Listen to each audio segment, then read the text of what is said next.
Hello welcome back to my YouTube channel सब class में आपका स्वागत है। आज की इस वीडियो में आपको बताने वाला हूं जो बीएसएफ का है जो ऑफिशियल नोटिस वो जारी हो चुका है।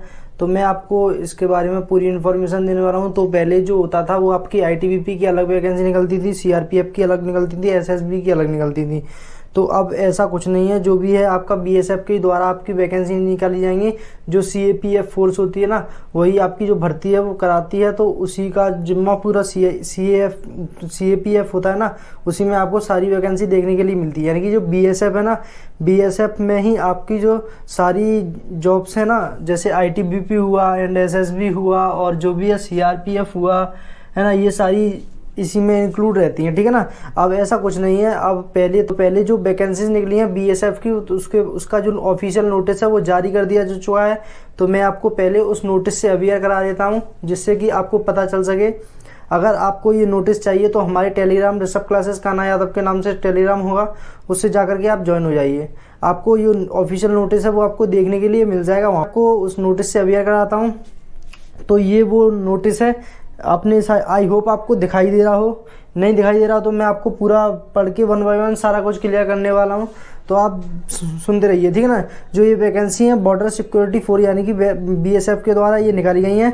Short advertisement for direct recruitment of assistant sub inspector stenographer component stenographer head police forces यानी कि सीएपीएफ, यानी कि इसी के द्वारा आपकी सारी वैकेंसी इंक्लूड कर दी हैं। Warrant officer personal assistant as havildar clerk Assam riflemen examination 2024 के द्वारा ये सारी वैकेंसी रिलीज की गई हैं। तो इसमें मैं आपको बताऊं जो आपकी ओपनिंग डेट रहने वाली है, तो आपकी वो रहने वाली है 9 जून 2024 आपकी ओपनिंग डेट रहने वाली है। जो आपके फॉर्म जो है क्लोजिंग डेट रहने वाली है वो आपकी 8/7/2024 यानी कि 8 जुलाई रहने वाली है आपकी क्लोजिंग डेट। तो और जो border security forces conducted director recruitment of post assistant sub inspector, ये आपकी पोस्ट दी गई है। इस पोस्ट के लिए आपकी जो वैकेंसी है वो रिलीज की गई है यानी कि निकाली गई हैं। जो the force posted categories wise vacancy are, जो आपकी वैकेंसीज हैं वो भी आपकी कैटेगरीज वाइज हैं।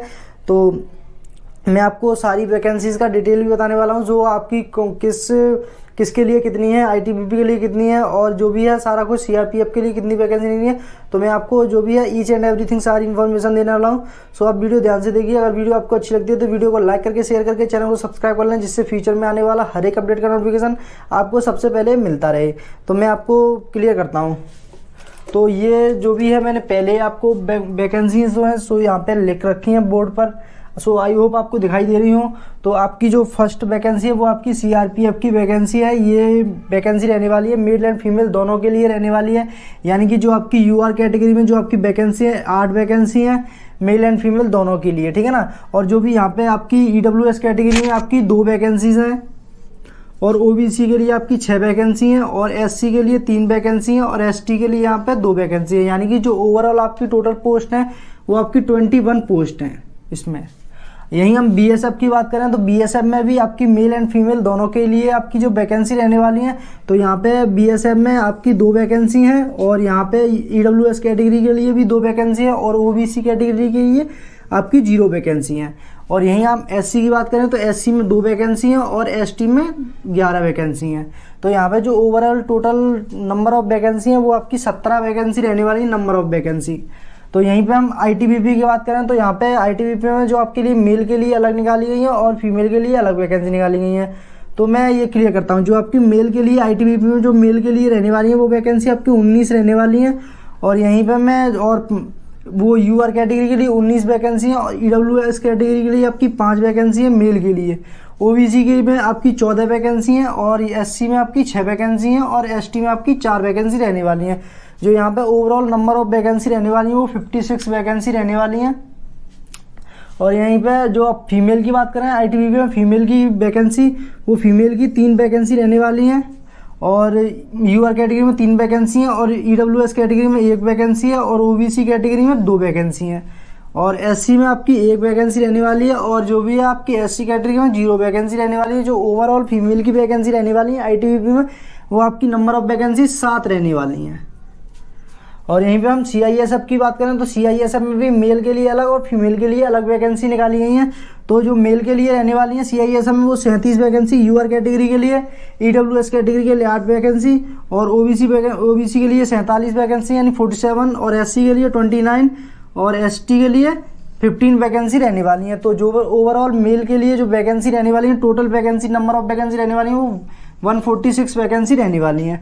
यहीं हम फीमेल की बात करें CISF की तो फीमेल के लिए रहने वाली है 6 वैकेंसी, UR कैटेगरी में रहने वाली है फीमेल के लिए, और EWS में 1 वैकेंसी रहने वाली है और OBC में 1 वैकेंसी रहने वाली है और SC में आपकी 1 वैकेंसी रहने वाली है और ST में आपकी 0 वैकेंसी रहने वाली है। जो ओवरऑल जो फीमेल के लिए आपकी जो वैकेंसीज निकलवा आती हैं CISF में फीमेल कैटेगरी के लिए, फीमेल कैंडिडेट के लिए, वो आपकी number of vacancy, total number of vacancy 10 vacancy हैं। और यहीं पे हम SSB की बात करें तो यहाँ पे भी आपकी जो मेल एंड फीमेल दोनों के लिए एक ही जो मेल और फीमेल के लिए रहने वाली हैं वो एक ही वैकेंसी रहने वाली है, ना कि अलग अलग मेल के लिए अलग फीमेल के लिए अलग नहीं रहने वाली हैं। SSB में आपकी मेल एंड फीमेल के लिए यही वैकेंसी रहने वाली हैं। 2 वैकेंसी UR कैटेगरी में मेल एंड फीमेल दोनों के लिए और EWS कैटेगरी में 0 वैकेंसी हैं और OBC में भी आपके लिए मेल एंड फीमेल के लिए 1 वैकेंसी है और यहाँ पे SC में भी आपके मेल एंड फीमेल के लिए 0 वैकेंसी है और ST में भी आपकी 0 वैकेंसी रहने वाली है। जो ओवरऑल जो आपकी SSB में पोस्टेस रहने वाली, नंबर ऑफ वैकेंसी रहने वाली मेल एंड फीमेल के लिए दोनों के लिए आपकी वैकेंसी है 3 वैकेंसी हैं।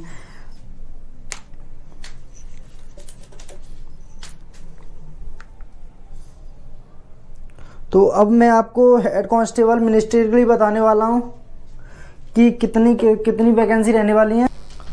अब मैं आपको बताने वाला हूँ SCM यानी कि हेड कांस्टेबल मिनिस्ट्रियल, यानी कि जो इसको हेड कांस्टेबल मिनिस्ट्रियल को बोल देते हैं शॉर्ट फॉर्म में SCM, ठीक है ना।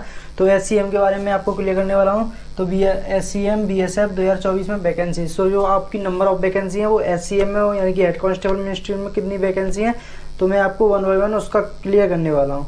तो जो भी है मैं आपको 1 बाय 1 सारा क्लियर करने वाला हूँ। तो जो आपकी CRPF की मेल एंड फीमेल के लिए दोनों के लिए हेड कांस्टेबल मिनिस्ट्रियल की बात करें तो आपकी रहने वाली है वैकेंसी 110 UR कैटेगरी के लिए रहने वाली हैं और EWS कैटेगरी के लिए 27 वैकेंसी रहने वाली है। OBC कैटेगरी के लिए आपकी 73 वैकेंसी रहने वाली हैं।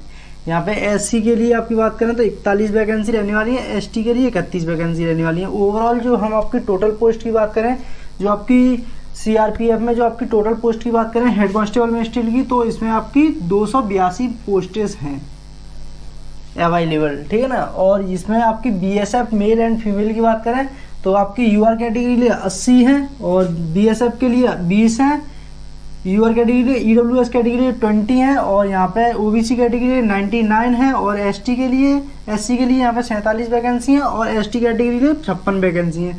जो हम ओवरऑल बात करें BSF के लिए तो मेल एंड फीमेल दोनों के लिए जो वैकेंसीज रहने वाली हैं वो आपकी 302 है टोटल नंबर ऑफ वैकेंसी। और हम अब ITBP की बात करें तो यहाँ पे ITBP के लिए मेल की अलग होती है, फीमेल की अलग होती है। तो आपको दिख रहा होगा M से मेल दर्शाया जा रहा है और F से आपको फीमेल दर्शाया जा रहा है। तो जो आपकी मेल की वैकेंसी रहने वाली है ITBP में UR कैटेगरी के लिए 78 वैकेंसी रहने वाली है और यहाँ पे EWS कैटेगरी के 9 वैकेंसी रहने वाली है और OBC कैटेगरी के 90 वैकेंसी रहने वाली हैं। SC कैटेगरी के लिए 26 वैकेंसी रहने वाली है, ST कैटेगरी के लिए 6 वैकेंसी रहने वाली है। यहाँ पे ओवरऑल को बात करें वो 163 वैकेंसी रहने वाली हैं। तो एक बार शायद मैं काउंट कर लूँ,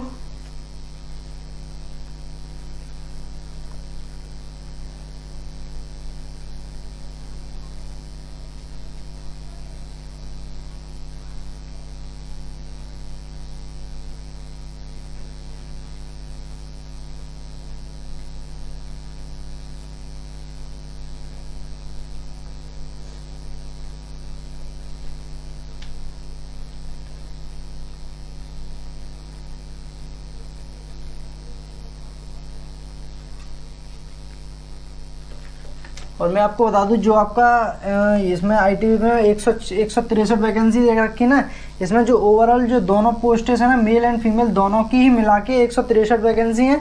यानी आप समझो मेल की 163 है, तो यहाँ पे आप नंबर ऑफ काउंटिंग गिनो तो मेल के लिए 163 ना हो, तो ये दोनों की है मेल एंड फीमेल की, ठीक है ना। तो जो भी है मैंने आपको बता दिया। ITBP के लिए मेल की वो बता दी हैं वैकेंसीज। अब मैं बात करने वाला हूँ फीमेल की। जो फीमेल की वैकेंसी रहने वाली है, UR कैटेगरी के 14 वैकेंसी रहने वाली हैं और EWS कैटेगरी के 2 वैकेंसी रहने वाली हैं और OBC कैटेगरी के 3 वैकेंसी रहने वाली हैं। SC के लिए 5 वैकेंसी रहने वाली हैं और जो आपकी ST कैटेगरी है उसमें आपकी 1 वैकेंसी रहने वाली है। यहीं पर हम CISF की बात करें तो CISF में यही होता है, मेल की अलग निकली जाती हैं और फीमेल की अलग निकाली जाती हैं। तो यहाँ पर मेल की जो वैकेंसी रहने वाली है UR कैटेगरी का तो आपकी 182 पोस्ट रहने वाली हैं। EWS कैटेगरी के लिए 44 वैकेंसी रहने वाली है, OBC के लिए 120 रहने वाली हैं और SC के लिए 67 वैकेंसी रहने वाली हैं और जो आपकी ST कैटेगरी है उसमें आपकी 33 वैकेंसी रहने वाली है। तो यहाँ पे भी जो 496 है ना, वो ओवरऑल जो मेल एंड फीमेल की जो पोस्ट है ना उनको दोनों को ही मिला करके है। और यहाँ पे अब मैं CISF में फीमेल की बात करूँ तो फीमेल में जो आपकी वैकेंसी है वो 22 वैकेंसी है और यहाँ पे 05 वैकेंसी है। UR कैटेगरी में 22 वैकेंसी है और EWS कैटेगरी में 5 वैकेंसी है और OBC में 13 वैकेंसी है और SC में जो आपकी वैकेंसी है वो 7 वैकेंसी है और ST में आपकी 3 वैकेंसी हैं। तो यहाँ पे जो आपकी SSB की बात करें यानी कि सशस्त्र सीमा बल होता है, इसकी जो फुल फॉर्म होती है SSB की, तो यहाँ पे जो मेल एंड फीमेल दोनों के लिए जो नंबर ऑफ वैकेंसी रहने वाली है हेड कांस्टेबल मिनिस्ट्री के लिए, तो मैं आपको बताऊं जो आपकी 3 वैकेंसी UR कैटेगरी के लिए, EWS कैटेगरी के लिए 0 वैकेंसी, कोई वैकेंसी नहीं है ना, OBC के लिए कोई वैकेंसी है और SC के लिए 1 वैकेंसी है और जो ST कैटेगरी है उसके लिए भी 1 वैकेंसी है। जो यहाँ पे SSB के लिए हेड कांस्टेबल मिनिस्ट्री के लिए जो ओवरऑल टोटल पोस्टेस रहने वाली हैं वो आपकी 5 वैकेंसी रहने वाली हैं। और हम AR का मतलब आपको पता हो तो असम राइफल होता है, तो असम राइफल में मेल एंड फीमेल MF यानी मेल एंड फीमेल की जो पोस्ट रहने वाली है UR कैटेगरी के लिए 16 रहने वाली है और जो आपकी EWS कैटेगरी के लिए 3 वैकेंसी रहने वाली है। यहीं पर OBC की बात करें तो आपकी 9 वैकेंसी रहने वाली है और SC के लिए 5 वैकेंसी रहने वाली है, ST के लिए आपकी 2 वैकेंसी रहने वाली हैं और जो नंबर ऑफ टोटल पोस्ट रहने वाली है वो आपकी असम राइफल के लिए मेल एंड फीमेल के लिए 35 वैकेंसी रहने वाली है ओवरऑल टोटल पोस्ट। तो यहाँ पे मैं आपको बताऊँ जो नंबर ऑफ वैकेंसी सबसे ज़्यादा किस में है, तो आपकी सबसे ज़्यादा नंबर ऑफ वैकेंसी है 496, ये आपकी CISF में है। और यहीं पे सेकंड की बात करें जो आपकी BSF में मेल एंड फीमेल के लिए 302 वैकेंसी, ये भी सबसे ज़्यादा है। और यहाँ पे CRPF में भी जो आपकी 282 वैकेंसी, ये भी सबसे ज़्यादा है। तो यहाँ पे आप देख सकते हो नंबर ऑफ वैकेंसी भी बहुत अच्छी लेवल पे है। तो मैं आपको सारा कुछ बनाने वाला हूँ इस वीडियो के माध्यम से। आपको एज क्राइटेरिया आपका क्या क्या रहेगा और जो भी आपका सिलेबस क्या क्या रहने वाला है। अब मैं आपको बात करूं जो आपकी वैकेंसी है वो आपकी, पहले इसको रफ करता हूं।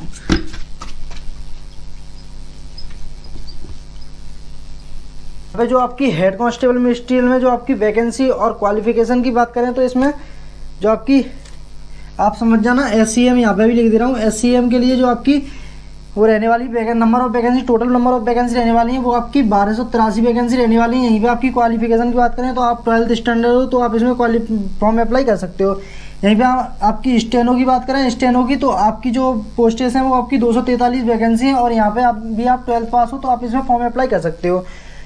तो और यहाँ पे आपकी सेकंड नंबर है वो आपकी एज लिमिट की बात करें तो एज लिमिट जो रहने वाली है वो आपकी 18 से आप 25 साल तक हो तो आप इसमें फॉर्म अप्लाई कर सकते हो ईयर्स। तो यहाँ पे और जो OBC के लिए जो आपको एज रिलैक्सेशन दिया जाएगा वो अलग से है। तो आप OBC कैटेगरी से बिलोंग करते हो तो आप 18 से 28 साल तक इसमें अप्लाई कर सकते हो। और यहीं पे आप SC ST कैटेगरी से बिलोंग करते हो तो आपको जो भी है 18 से 30 साल तक आप इसमें अप्लाई कर सकते हो। जो आपकी उम्र की गणना है ना वो उम्र की गणना करी जाएगी वही आपकी 8/7/2024 से जो आपकी क्लोजिंग डेट रहने वाली है उसी से जो आपकी उम्र की गणना की जाएगी। और यहीं पे जो आपका सिलेक्शन प्रोसेस रहता है तो आपका सिलेक्शन प्रोसेस जो 5 स्टेज में आपका सिलेक्शन प्रोसेस रहता है तो मैं आपको 1 बाय 1 उस सिलेक्शन प्रोसेस के बारे में बताता हूँ।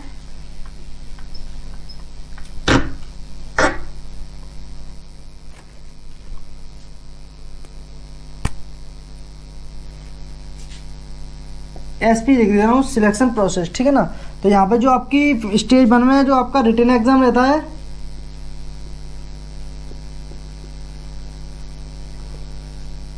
और नंबर ऑफ सेकंड में जो आपका रहने वाला फिजिकल स्टैंडर्ड टेस्ट, इसमें एक और मेन बात है वो आपका फिजिकल जो भी है फिजिकल नहीं होता है इसमें, फिजिकल टेस्ट नहीं होता है, ना ही आपका कोई आपको फिजिकल नहीं देने की कोई ज़रूरत नहीं है इसमें, फ्री फिजिकल है, ठीक है ना। और ये जो है ये फिजिकल स्टैंडर्ड यानी कि फिजिकल स्टैंडर्ड में वो आगा आपकी नाप तोल होगी बस, और कुछ नहीं होगा। टेस्ट यानी कि PST बोले तो।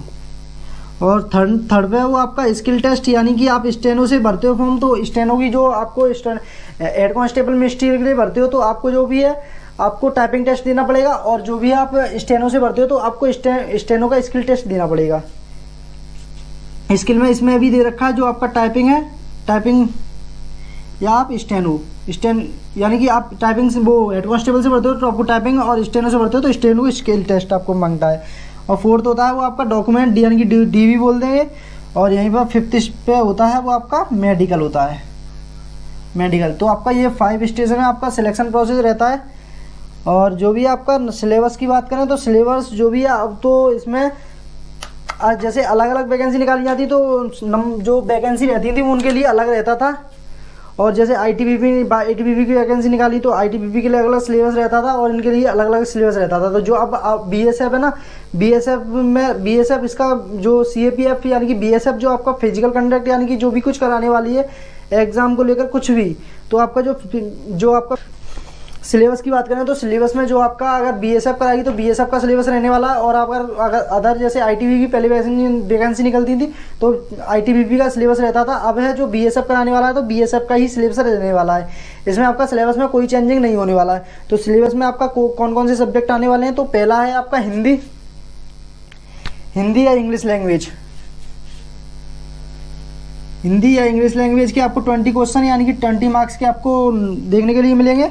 और यहाँ पे और जो आपकी जनरल इंटेलिजेंस यानी कि GI लिख दे रहा हूँ, यहाँ पे भी आपको 20 क्वेश्चन देखने के लिए मिलेंगे 20 मार्क्स के। और यहाँ पे न्यूमेरिकल एम्पलीट्यूड मिलेगा, NA लिख ले रहा हूँ। यहाँ पे 20 क्वेश्चन 20 मार्क्स के होंगे। और यहाँ पे क्लरिकल एप्टीट्यूड बताऊँ तो आपको 20 क्वेश्चन 20 मार्क्स के। यहाँ पे आपको बेसिक कंप्यूटर BC लिख दे रहा हूँ, तो यहाँ पे 20 क्वेश्चन और 20 मार्क्स के, ठीक है ना। जो आपके टोटल क्वेश्चंस रहने वाले हैं, टोटल आपके 100 क्वेश्चन रहने वाले हैं और 100 ही मार्क्स के रहने वाले हैं। तो आपको जो टाइमिंग दी जाएगी वो आपको 90 मिनट दी जाएगी, यानी 90 मिनट दी जाएगी टाइमिंग करने के लिए। अगर आपका इसका जो एग्ज़ाम है वो आपका BSF नहीं कराता तो जो आपका जो बेसिक कंप्यूटर है वो बिल्कुल ही हट जाएगा। और ये आपके 4 सेक्शन रहने वाले हैं। अगर आपका BSF भी जो आपका जो फिजिकल सारा कुछ एग्जाम जो कंडक्ट कराएगा तो फिर आपका जो बेसिक कंप्यूटर है वो भी रहने वाला है, ठीक है ना। तो यह थी सिलेबस के बारे में। और हम PST यानी कि फिजिकल की बात करें, फिजिकल स्टैंडर्ड टेस्ट में आपका क्या होगा तो मैं आपको इधर बता देता हूँ। तो PST अगर आप हेड कांस्टेबल से भरते हो, हेड कांस्टेबल मिनिस्ट्री से MN भरते हो, तो आपको जो भी आपकी हाइट रहने वाली है मेल कैटेगरी के लिए रहने वाली है 165 सेंटीमीटर हाइट रहने वाली है। और आपका चेस्ट रहने वाली है वो आपकी 77 से 82 सेंटीमीटर हो तो आप एलिजिबल हो। यहाँ पे हम फीमेल की बात करें, फीमेल कैटेगरी की, तो आपकी 155 सेंटीमीटर हाइट होनी चाहिए। यहाँ पे फीमेल कैटेगरी के लिए कोई भी सीना यानी कि चेस्ट का कोई भी मेजरमेंट नहीं किया जाएगा। यहाँ पे ASI यानी कि स्टेनोग्राफर की बात करें तो आपकी जो भी मिनिमम हाइट रहने वाली है इसमें भी आपकी मेल कैटेगरी के लिए 165 सेंटीमीटर रहने वाली है। यहाँ पे चेस्ट की बात करें तो चेस्ट 77 से 82 होनी चाहिए सेंटीमीटर। और यहीं पे हम फीमेल की बात करें तो फीमेल की भी इसमें 155 सेंटीमीटर हाइट होनी चाहिए। और हम अदर कैटेगरी वाले बात करें तो अगर SC से कोई भी बंदा आता है तो उसके लिए जो हाइट रहने वाली है 162.5 सेंटीमीटर हाइट रहने वाली है। और यहीं पे आपकी जो SC/ST कैटेगरी है उसमें आपकी ST जैसे हील एरिया से कोई भी आता है तो उसके लिए जो रहने वाली है आपकी हाइट 150 रहने वाली है सेंटीमीटर। तो जो भी है आपका ASI से भरते हो तो आपको जो स्किल टेस्ट देखने के लिए मिल जाता है, यानी कि स्टेनो का स्किल टेस्ट देखने के लिए मिल जाएगा इसमें, और 80 वर्ड पर मिनट, ठीक है ना। और यहीं पे आप हेड कांस्टेबल मिनिस्ट्री से भरते हो तो आपको 30 वर्ड पर मिनट आपकी टाइपिंग होनी चाहिए, हिंदी में चाहे इंग्लिश में, दोनों में से किसी में भी। और जो आपकी अप्लाई करने की जो डेट रहने वाली है, अप्लाई करने की डेट रहने वाली है वो आपकी 9 जून 2024 आपकी अप्लाई करने की डेट रहने वाली है इसकी। और यहीं पे जो आपकी अप्लाई लास्ट डेट है, लास्ट डेट तो वो आपकी रहने वाली है 8 जुलाई 2024 आपकी लास्ट डेट रहने वाली है।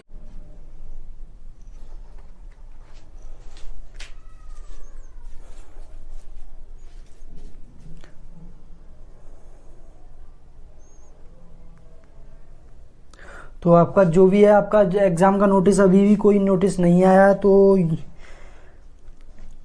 अभी नोटिफाई नहीं है, यानी कि कोई भी अभी एग्ज़ाम की डेट नहीं रखी गई है।